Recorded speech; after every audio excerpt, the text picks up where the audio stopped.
بسم الله الرحمن الرحيم. ويل للمطففين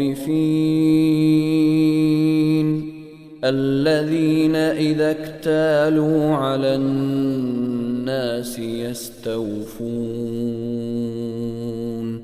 وإذا كالوهم أو وزنوهم يخسرون